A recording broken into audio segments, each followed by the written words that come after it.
Hey, what's up, everyone? Jason Turley here, back with more PicoCTF, and we're continuing on, and we're going to knock out hash only 2. You see, I've already solved it here, and this is just going to be my walkthrough, my write-up for how I solved it. But as always, I'd be very curious to see how you guys solved it, or anything that you may have learned from this that you didn't know about before.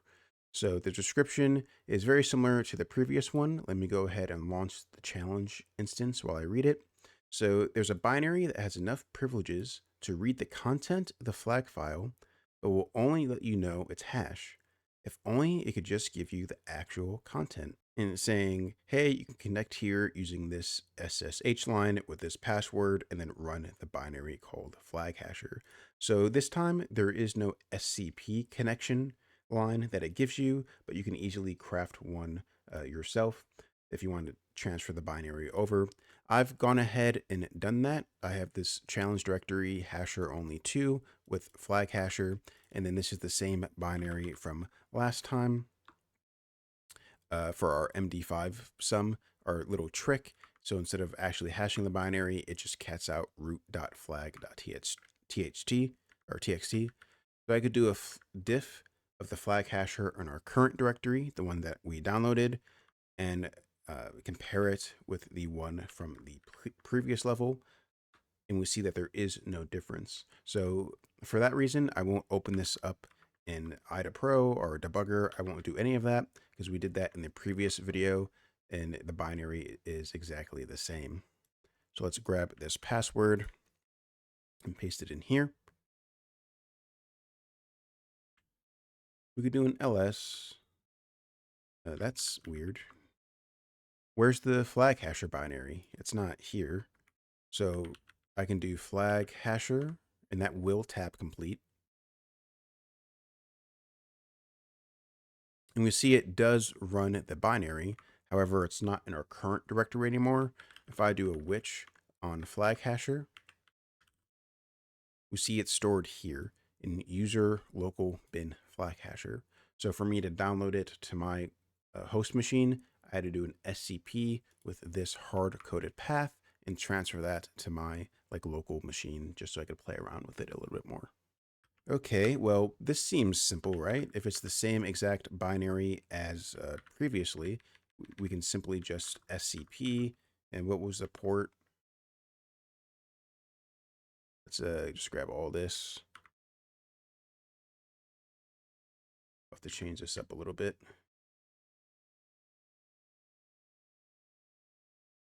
60818.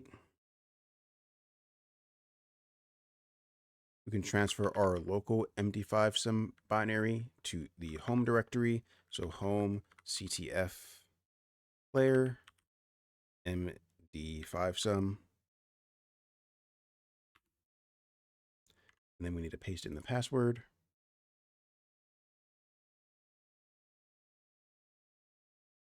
So that did transfer successfully.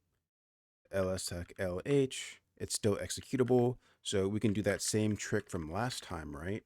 Let's try that. Before we did a path equals dot, and let's go ahead and append the current path as well, and then just do flag hasher. This is interesting. We get this error code, rbash, path, read only variable. So path is read only. So I can echo it out. I can read from it, but I can't change it. If I try to do path equals dot or anything like that, I get this error. I can't even navigate to a different directory. And I don't think I can even do something like this. So execute which flag hasher. So even if I try to do this full thing, this full absolute path, I get an error. It's saying restricted, cannot specify slash in any command names. Whoa, that's bad. So there's so much I can't do. I can't navigate anywhere. I can't do CD. Can I even make a temp directory? Make dir temp if I really wanted to. Nope. Make temp. So I can make a temp directory. I don't need one. I'm just kind of curious. So I'm in a restricted shell. So what I went ahead and did is just Google or DuckDuckGo search for rbash escape. And this is one of the first blog posts that came up. Rbash restricted shell escape. So what is an rbash shell?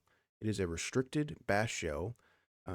It's another shell somewhere you can run commands, but it blocks many of those useful commands and special characters that we're used to. We can't do an ls, cd, we can't change environment variables, we can't change the path, so different things like that. We can't use caret or redirector. So before I was able to just do a cat like test. We can't do that. We can't redirect any output. So we're in this restricted environment. Now scrolling down and saying, hey, here's why rbash is important and why and where you may implement it.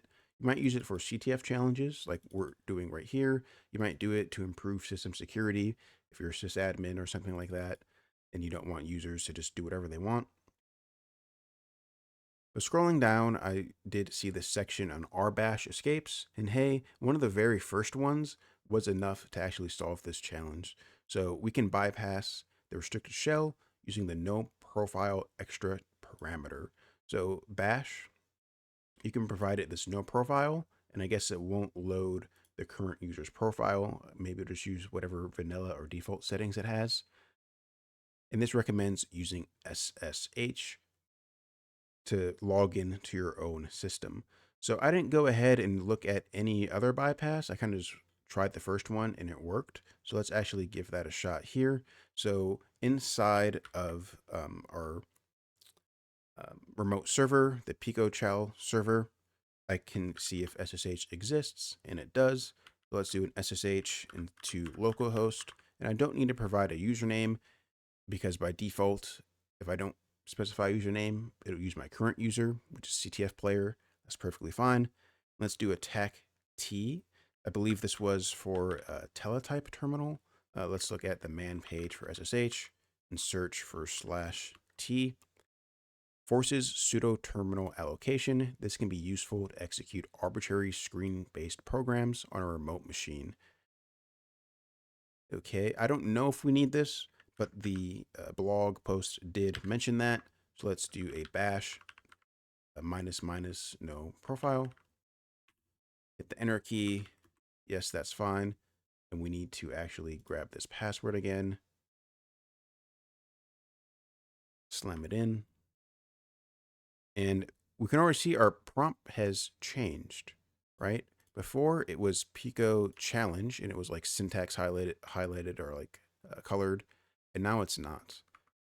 PWD, I'm still in my home directory, but now I can do CD. I can do an ls. I can do a makedir, like temp lol. Spelled it wrong. Makedir temp lol. I can like redirect into there.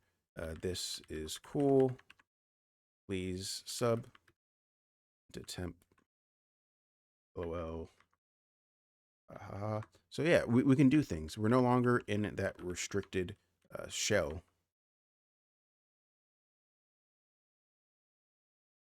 Actually, it is saying we're inside of rbash. That's interesting. If I do a ps, ssh, bash no profile. Okay, well, whatever. So let's actually try to run this. We want to cat out root flag.txt. Let's do a path equals dot, and then I'll append their current path.